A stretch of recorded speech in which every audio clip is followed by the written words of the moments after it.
everybody, welcome back.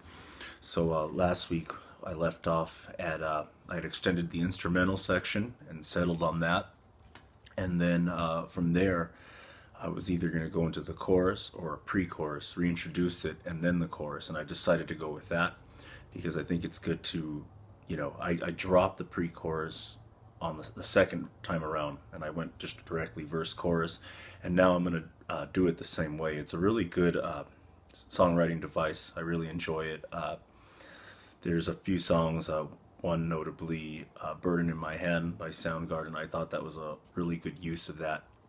And, it kind of takes it away when you're expecting it, and then it reintroduces it back in. And then what I'm also doing is I'm changing the lyrics around to tell the story, as you'll soon hear.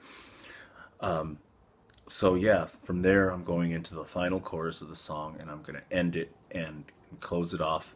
And that's something I always put a lot of pressure on myself to do it really well, because it's the ending. You put all this work into it. You want it to, just like a good film or any type of artwork, you want it to just end in a way that's meaningful and satisfying to the listener. So I'm working on that at the moment. So I got a few lyric ideas. And another thing about lyrics that I want to mention, I'm using two examples right now because the way I write lyrics, I've noticed I don't really have this really neat storytelling style. A good example of that would be something like Eleanor Rigby or For No One by the Beatles, where you have a very specific song story going on in the song. And with maybe the exception of a face in the jar by the door, which is kind of abstract and poetic, other than that, it pretty much is a beginning, a middle, end, and that's what happens in the story. You know exactly what happened, there's no question about it.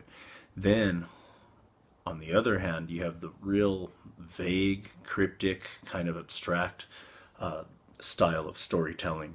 A good example of that is Polly by Nirvana. If you don't know what it's about, you can read the lyrics over and over, and you'll never know what it's about. But once you find out what it's about, you go back and you read those lyrics, and it's really creepy. It's really dark, real fucked up shit. About a serial killer. It was taken right out of the newspaper. But when you hear it, you wouldn't guess that. And so when you hear the song the first time or read the lyrics the first time, it's a different experience, and it'll never be that experience again, because once you know, you go back and it takes on a whole different meaning and experience. So even though this is anything as dark or based in reality like that, I tend to go more with that style. I have a lot of songs that are actually stories, and no one would ever know what they're about unless I told you what they were about. So that's kind of the way I'm going with this, and it's not a bad thing. There's no right or wrong way. It's pretty subjective. But the good thing about this style is that whatever I don't tell in the song, if let's say there's ever a music video for this, you can always fill in the blanks with that. So the way I decided to go with the story, I thought would be a cool twist. I was thinking to combat the vampires, the lead character that I'm singing as could use himself as bait, a sacrifice.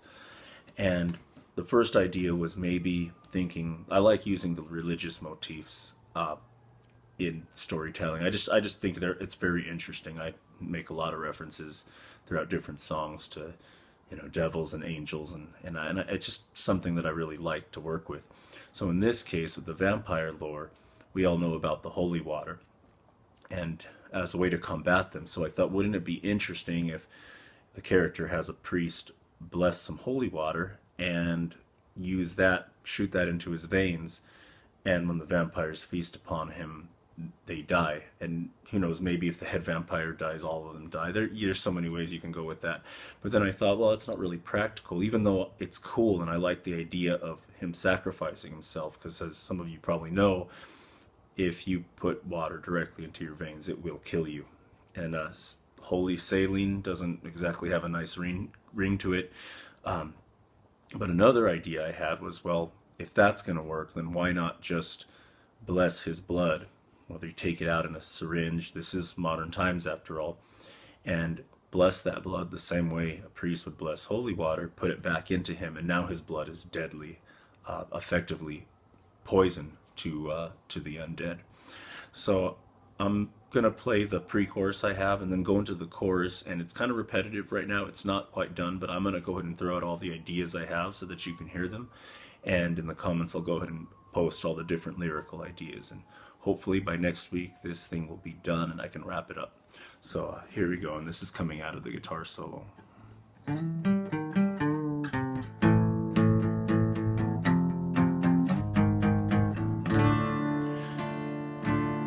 And I will lure them with my tainted mortal gift. And now it's time to let them in. So that's the new pre-chorus. It's very similar to the first one, except I kind of flip things around. And then into the last chorus, this is some of the ideas I have. Yeah, there will be bloodshed. Yeah, and it'll pour from my wounds tonight. Yeah, there will be poison. Blessed be the blood of my mortal life. Yeah, there will be bloodshed placed upon the altar. Blessed by the priest and his holy light.